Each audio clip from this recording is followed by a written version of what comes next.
Министрите за надворешни работи на Европската унија ја започнаа дебатата за проширувањето на унијата и за преговорите со Македонија и Албанија, но речиси е известно дека пред октомври нашата земја нема да го добие посакуваниот датум.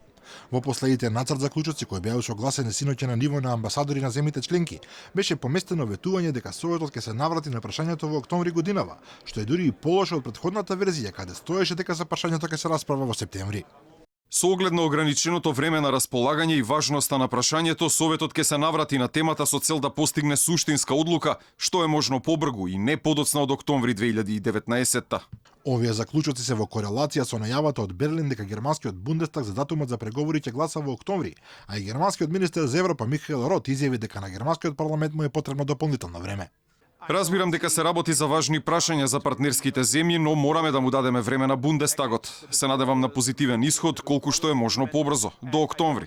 Нов проблем е однесувањето на Кипар, кој се закани дека ќе го блокира целиот текст кој се однесува на идната перспектива за сите земји кои сакаат да се приклучат во Унијата, доколку не се реши проблемот со Турција.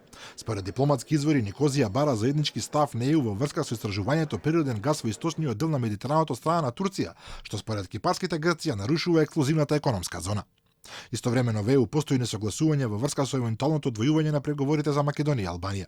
Дел од земјите порачуваат дека Македонија самата би требало да добие датум, а Албанија да почека, но други земји начело со Италија инсистираат дека двете земји мора да го започнат процесот во пакет. Тоа со оглед на отпорот на Холандија кон Албанија уште повеќе комплицира ситуацијата и нашата земја оддалечува од европската перспектива.